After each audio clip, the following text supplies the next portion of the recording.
Hello बच्चों, आज मैं आपको पढ़ाने वाली हूँ 8th क्लास का lesson number 5। It's a poem by Harry Behn. The poem title is trees are the kindest things I no.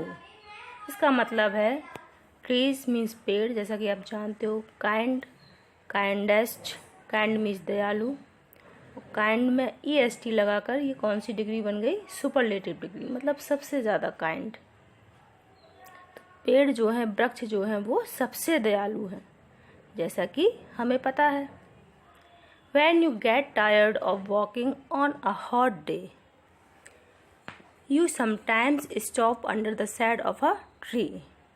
जब आप कहीं जा रहे हो, जैसे गर्मियों के दिनों में, तो आपको चलते चलते कभी ऐसा फील होता है कि आपको थकान हो रही है, आप थक गए हो।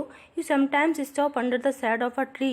तो आप क्या करते हो, कभी कभी आपको किसी जैसे वृक्ष दिख जाए रास्ते में, तो उस वृक्ष की छाया के नीचे आप रुक जाते हो। Don't you feel grateful to the tree for protecting you from the heat? क्या आपको ऐसा नहीं लगता कि आप एक वृक्ष के आभारी हैं, क्योंकि वृक्ष ने आपको गर्मी से बचाया है?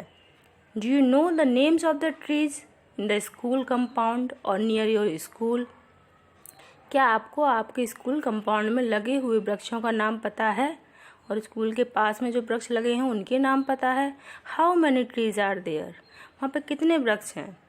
Can you name some trees which give us fruits? क्या आप कुछ ऐसे वृक्षों के नाम बता सकते हो जो हमें फल देते हैं? तो बच्चों, ये 2 क्वेश्चन जो हैं वो आपको अपनी नोटबुक में करना है। आपको अपने स्कूल कंपाउंड में वृक्षों को देखकर या याद करके, अभी जैसे कि आप घर पे हो अभी, तो याद करके उनके नाम अपनी नोटबुक में लिखना है। और एक जो वृक्ष हमें फ्रूट देता है, ऐसे ट्री की आपको पिक्चर ड्रॉ करनी है और उसका नाम लिखना है। अब हम पोएम शुरू करते हैं। Trees are the kindest things I know. वृक्ष जो हैं वो सबसे दयालु हैं, जैसा कि हमें पता है। They do no harm, they simply grow. वो कोई नुकसान नहीं पहुंचाते हैं, वो तो सिंपली ग्रो होते रहते हैं, मतलब फलते फूलते रहते हैं।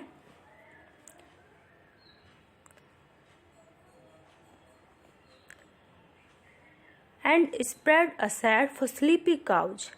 और क्या करते हैं, गायें जो होती हैं और अन्य जानवर जो होते हैं उनको छाया प्रदान करते हैं, ताकि वो वृक्ष के नीचे आराम कर सकें। And gather words among there works. और क्या करते हैं, चिड़ियाँ जो होती हैं वो पेड़ों की शाखाओं में गैदर हो जाती हैं, इकट्ठी हो जाती हैं, मतलब चिड़ियाँ पेड़ की शाखाओं में अपना आश्रय बनाती हैं, अपना घर बनाती हैं, घोंसला बनाती हैं। They give us fruit in leaves above. और पेड़ क्या करते हैं, हमें फ्रूट्स देते हैं, फल देते हैं। वृक्षों पर जो हरी भरी पत्तियां लगी रहती हैं उनके ऊपर हमें वृक्ष भी देखने को मिलते हैं, मतलब वृक्ष हमें फल भी देखने को मिलते हैं, मतलब वृक्ष हमें क्या देते हैं, फल देते हैं। And wood to make our houses of. और हमें हमारे घर बनाने के लिए लकड़ी भी देते हैं। And leaves to burn on Halloween and in the spring new birds of green. और क्या करते हैं, लीव्स टू बर्न, और पत्तियां देते हैं जलाने के लिए, ऑन हैलोवीन।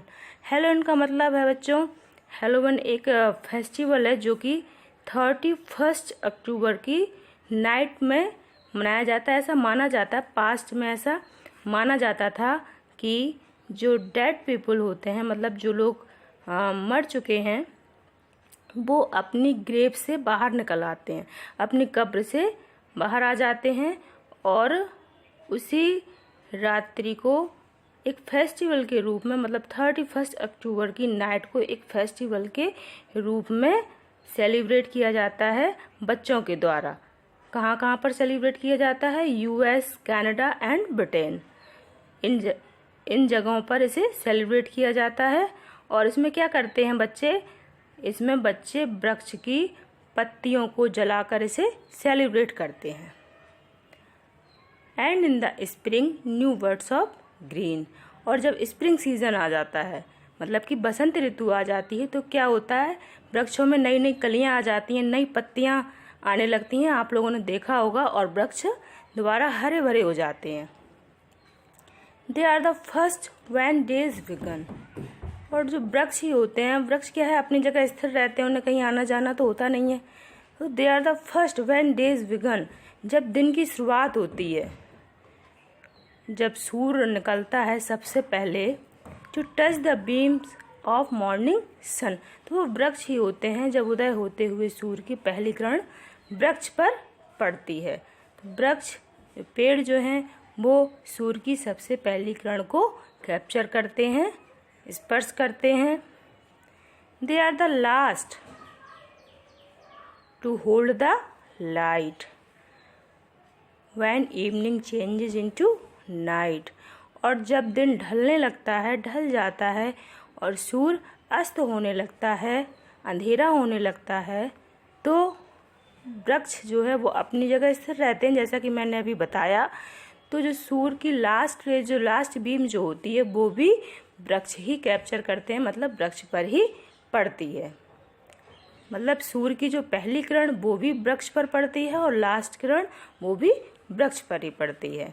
तब सारे दिन सुबह से लेकर रात तक वृक्ष पर सूर्य की किरणें पड़ती हैं, क्योंकि वृक्ष जो है वो अपनी जगह स्थिर होते हैं इसलिए। And when a moon floats on the sky, और जब चंद्रमा जो है वो आसमान में, फ्लोट मीन्स होता है वैसे तैरना, जब चंद्रमा जो है आसमान में दिखने लगता है, आसमान में चमकने लगता है, दे हम अ ड्राउजी ललवाई, मतलब जब रात्रि का समय होता है, चंद्रमा तो रात में ही निकलता है ना, दे हम अ ड्राउजी ललवाई, तो क्या होता है, ललवाई मीन्स होता है लोरी, जो कि बच्चों को सुलाने के लिए गाई जाती है। तो क्या होता है, रात्रि के समय जब शांति हो जाती है, और जब आपने सुना होगा जब हवा चलती है तो पत्तियों की सरसराहट से जो आवाज़ आती है, तो जो वृक्षों के पत्तियों से जो सरसराहट की आवाज़ आती है वो हमें एक लोरी का आभास कराती है रात्रि के समय। अब स्लीपी चिल्ड्रन लॉन्ग एगो, जो क्या लोरी का क्या होती है, बच्चों को सुलाने के लिए जो गीत गाया जाता है वो होती है लोरी, क्योंकि बहुत समय से बच्चों को सुलाने के लिए गाई जाती है। Trees are the kindest things I know, trees जो हैं, वृक्ष जो हैं वो सबसे दयालु हैं, जैसा कि हम जानते हैं। यहाँ पे हमारी कविता, यहाँ पे पोयम हमारी समाप्त हुई। बच्चों, यदि आपको ये फ्रूटफुल लगे, आपको लगे कि आपके लिए ये सहायक है, तो आप इसे लाइक एंड सब्सक्राइब करें। Thank you.